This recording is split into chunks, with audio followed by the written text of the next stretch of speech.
Hi, I'm Kat Purcell. This is the Champaign Public Library. Today we have Tristan Waldrop joining us. She is a professional in many different industries and most recently an esthetician. So talking about the ways to look and be professional and still be you. Thank you so much, Tristan. Yeah, of course. So like Kat said, I am a licensed esthetician, and I consider that probably my most professional achievement start to date. But I have also had several different jobs ranging from working at daycare to restaurants to retail stores, some that require skills for service providing and some that don't necessarily. So I consider that probably a stronger strength than getting an esthetician license, because some of those life skills of learning what's professional in the workplace and how it changes from place to place has been the most important to me. So today we're going to really talk about what professionalism is going to look like in 2026. There have been changes based off of different generations going into the workforce. Social media has changed a lot of things, and working from home has definitely impacted what professionalism looks like now versus even 5 years ago or 10 years ago. Yeah. Okay, so I just kind of want to start and get some feedback from you. Like, what does professionalism mean to you when you are in the workforce? Well, consider to be respectful to the company's goals, how they want to represent themselves, and us follow through it. Yeah. What do you think? No, absolutely. That's a great answer. Following along with what is important to the company, being respectful, like those are very important attributes for somebody who is demonstrating professionalism. So that's an excellent answer. Do you want to answer? Yeah, I guess to piggyback off of that a little bit, yeah, kind of like the company workplace culture, which might look different from place to place, like how you interact with your coworkers and the clients, and how you look, how you sound. Yeah, absolutely. You guys are right on track, because we're going to expand on this even more. So you've already read my mind. All right, so we'll take a look at what some technical definitions of professionalism are currently. And so for just the regular old Oxford Dictionary, we have the definition of professionalism is the competence or skill expected of a professional blank, right? Like that is the point. It doesn't have any direction towards like what you should be wearing or how your hair should be styled. What they're looking for is the competence and the skill expected of that profession. And for LinkedIn, the conduct, the aims, or qualities that characterize or make a professional, mark a profession or a professional person that are usually pursued for gain. So these are the qualities that a company is going to be looking for from a professional to join their team that's going to help them gain. And yes, and so then for the U.S. Department of Labor, conducting oneself with responsibility, integrity, accountability, and excellence. So all of these definitions you guys have you've touched on already. This is what employers are looking for when we're talking about professionalism. So it's great that that is so important to you to have that respect and integrity already. Mm-hmm. Right, so now that we've got some definitions of professionalism, we're going to kind of talk about what professionalism is versus professional bias. So I have some examples here that are the trends have been starting to change for the ideas of what professionalism is in a workplace. So when I first started working, my first real job was Bob Evans. I was a waitress and I was 19 years old, and I could not allow my tattoos to show. And we weren't allowed to have facial piercings, and we had to have our hair pulled back a certain way. And so these would be considered more of like a professional bias, because what does a tattoo do to impact your work ethic? What does a nose ring matter? What does blue hair matter? So what are some professional biases that you guys might have encountered?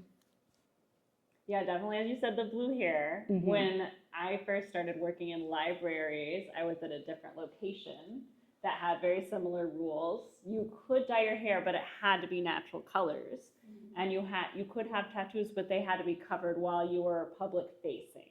Mhm. So if I was in the back, I could maybe roll my sleeves up and show my tattoos, but on the desk, I could not.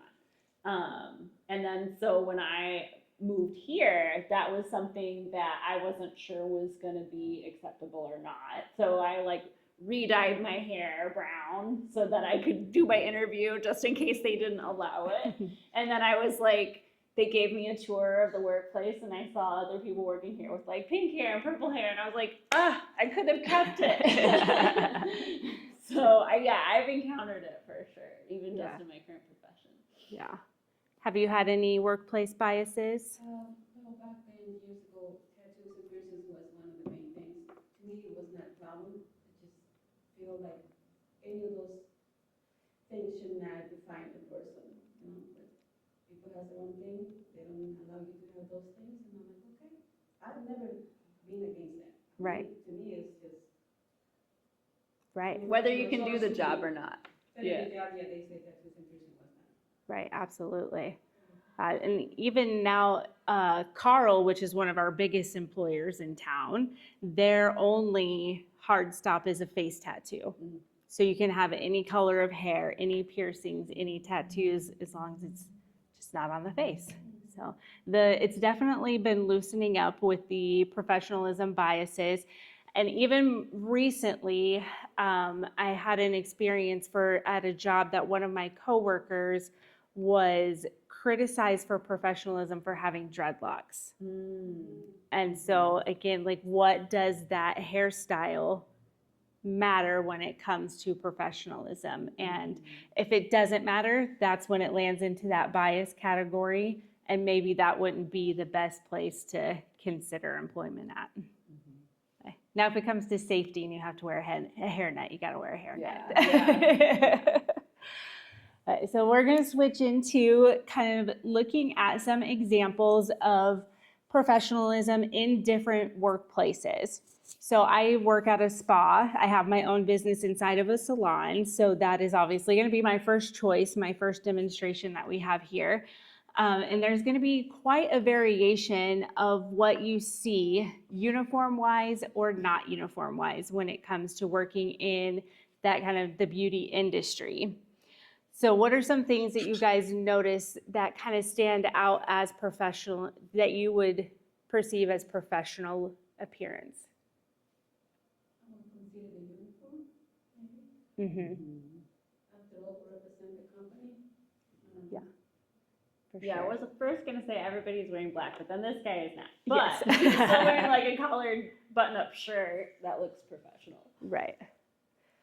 And even though their outfits vary, black is a common color in the salon industry because there's a lot of colors that you're using. And so to avoid the staining on your clothes. So that's going to tie into the professionalism because then you can continue to wear those clothes. They don't have stains because they're not showing. So that is a common one. So this guy is really risking it with his white button-up shirt. And she can tell he's risking it. Yeah. But also, even though that they are all wearing black, they're all different kinds of black outfits. And especially like here with the uniform, that's a little bit more of like a professional scrub type uniform that estheticians choose to wear a lot of the times. I don't, because that's not a definition of professionalism for me. But one of the things that I really noticed was that all of the clothes that they're wearing they fit well, like they're tailored to them. And you can see how it kind of translates into confidence in how they are standing with their body language, like they're comfortable in what they're wearing. And so that is going to demonstrate professionalism because they are feeling professional in that outfit that they chose.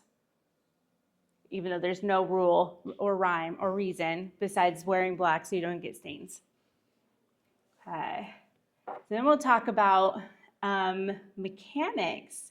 So if we're working in a mechanic shop, all of these pictures here, they have a uniform outfit.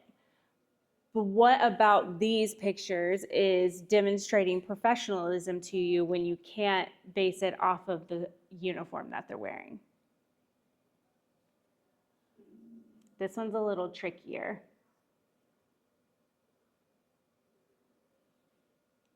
It's kind of safe to say this one here is pretty professional because she's actually demonstrating that professional skill, right? You can tell by her body language that she's focused in on what she's doing. She's paying attention. She's taking it seriously. So that right here, this is going to portray that professionalism because she's doing that professional skill with intention. And then here, we've got the body language of standing up straight. He's showing off his tools that he uses. He's got a slight smile on his face, like he's got that professional demeanor because he is involved with what he is doing. So that body language kind of impacts what professionalism is more so than what you're wearing. And same here, we have a very happy mechanic. He's excited about those cars. Yes. And even though when you think of a mechanic and if you've taken your car to the mechanic, oftentimes it is not a clean job. It is very easy to get your uniform stained as well. So they're taking really good care of their uniform and they're showing up to work every day and they're showing that they are interested in maintaining that professional image. Alrighty. And then we'll kind of discuss for lawyers what professionalism kind of looks like and changes over time. So I don't think we wear the wig as much anymore, occasionally, but definitely the black robe, because that is an example of like the degree that they've earned. Because it shows that they are a lawyer because they have that kind of uniform. But there's definitely been some loosening up with it where we kind of switched to more of a suit and tie. And then we have like a suit jacket with a button-up shirt and you don't necessarily have to do the tie. But they all have this professional demeanor to the photographs, no matter how serious the uniform is. Yes, that's what I would say. They all look very serious and stern to me. Right.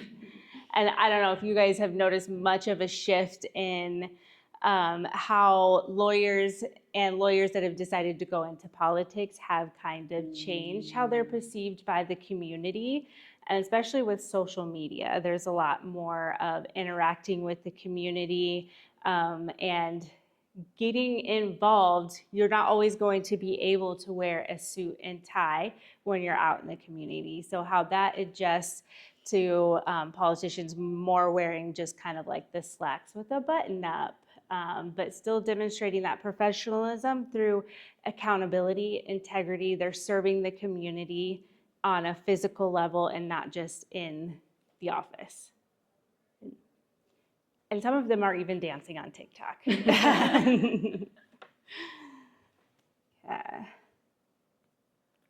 Right, so we're going to talk a little bit about dressing the part for when we're applying for jobs and what to kind of do to prepare for that. So when you are looking at a location like Craft, you want to look, what is their uniform? And we can find this online. So you want to take that into consideration, like what are they wearing to work every day? And so Kat had mentioned when she had come here for her interview, she saw colorful hair. So now she knows. So it's a way for you to kind of get a head start on it. Like, what are they wearing so that I know what to wear? And that's going to show that you are wanting to be a part of the team already when you present in a uniform-like outfit that is similar to that. Okay. And so what does the company's website look like? Finding their website online, seeing what kind of imagery they use, if they've got pictures of the employees at the location, then you can kind of see what their uniforms are more like, and just kind of their overall style. And what is the company's mission statement? I think this probably should have been first on the list because it's the most important. Do the values align for you and the company? Because if you have to sacrifice some qualities that you think are professional to work somewhere, maybe it's not the right fit. Okay? And how will you dress to look part of the team? So there's going to be time restrictions, there's going to be financial restrictions on being able to look like you're a part of the team. Maybe you don't have a craft t-shirt at home yet or a public library t-shirt at home yet. So just how can you flex and adjust to kind of presenting in a way that symbolizes to the interviewer that you are a part of that team already visually. Okay? And then we'll switch and talk about what does your social media presence look like, and what does it convey about your professional standards. So we're looking at their websites and we're looking to see if we align with them, but I guarantee they're going to be looking at our websites to see how we align with them as well. So what are you putting out into the world on social media? What is that saying about your professionalism? There is a huge difference between my personal Instagram and my business Instagram on what gets posted. And there is going to be a lot of gray area when we live in this time with TikTok and YouTube and influencers. Everybody's information is out there in the world, and it's a good chance to kind of brand yourself in the way that you want to be portrayed. So the social media is very important. As you're looking at theirs, they're looking at yours. Do you have any questions so far? If you have a public-facing social media account for yourself and think you might be in an industry where you might then be utilized on their social media accounts, what kind of things might you do to like see if they align, or would you maybe change how you do your own personal social media? Now that's a really good question, because especially like working at a salon, I work at a salon where everybody has their own business inside one salon. So ultimately we can do whatever we want with how we present ourselves on social media, but there is alignment because there is one main social media page for the salon, and then we all have our own individual ones, and there's a lot of sharing back and forth.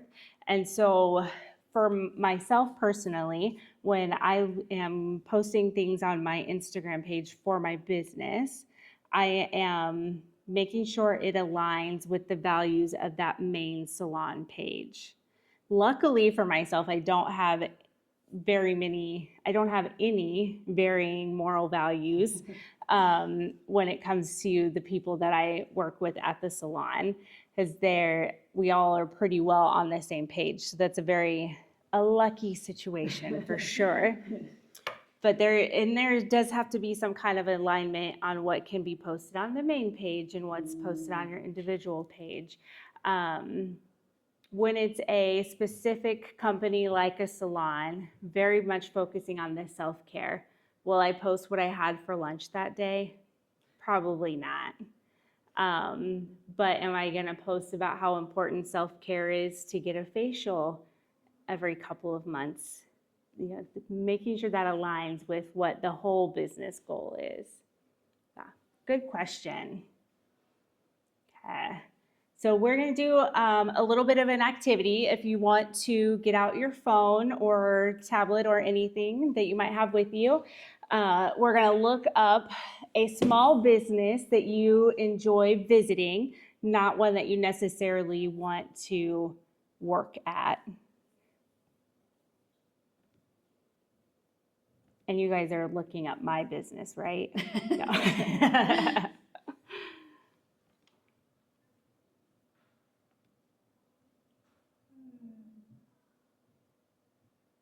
Okay, so are we going to their website? Yeah, let's start with their website, Okay. and then we can check out the social media pages.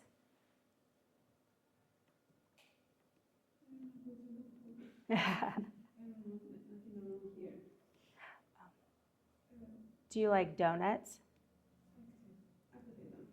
Yeah.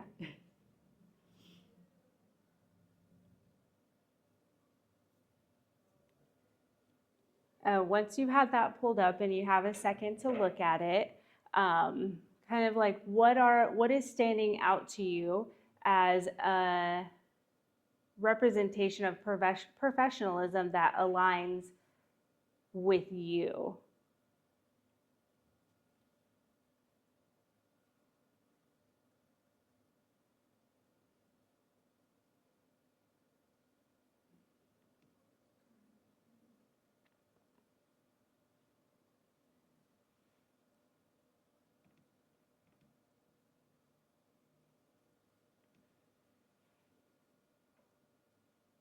I picked one, but they don't have like an about page. So I can't find like a mission statement or anything. What's the place? The literary. The literary. Yeah. Okay. So for this one, obviously we align because we both like books and good food, and fun events around those things. So that's why I picked it. But yeah, I'm still trying to find like a mission statement or like an about page. Yeah. So. But maybe their mission statement isn't spelled out in words, but they have visual representations of, they have a complete vegan menu. So that's including all kinds of dietary restrictions. They have gluten-free options. They cater to the LGBTQ plus community. So there's plenty of options for books that are not one kind of category. Right. Yeah.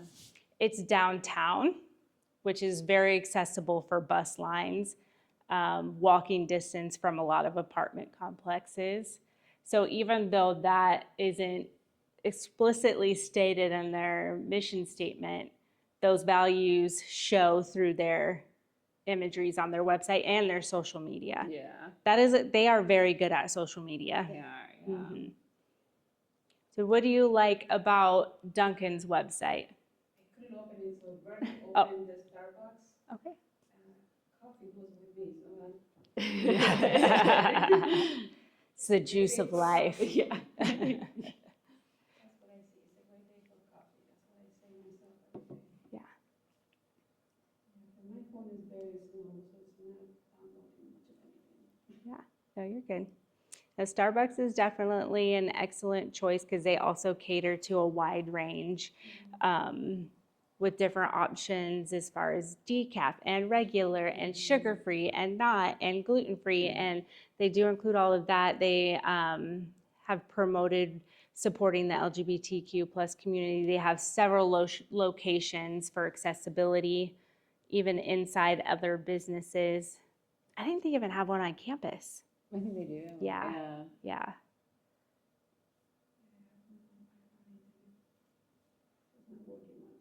So, and there's guest Wi-Fi. There is Wi-Fi, if that helps. But oh no. Oh. And you'll have this with the recording if you like want to go back and do the activity later too. Yeah. Yeah. And so based off of what you do know about Starbucks and the trips that you've made there, how would you dress for an interview going to Starbucks? Comfortable, not too tight, loose, but not too loose. Maybe the way I am right now. Like I don't feel overdressed, but I don't feel underdressed either. Yeah. I would make myself look comfortable. Absolutely. Yeah, because you're going to be slinging coffee. You got to be able to move. So that's really important. Yeah, so you want to be comfortable. And when you're comfortable, you demonstrate a more comfortable body language, which can translate into that professional body language when you're more comfortable. Like, how would you dress for an interview at the literary? Probably not quite like this. I usually go a little more business professional for my programs. So maybe, at first I was gonna say maybe I'd take off my vest, but I don't know if I would do a t-shirt. So maybe like a button up, but still some comfortable pants. Cause again, I'd be probably on my feet a lot as it's a bookstore slash like cafe kitchen bar.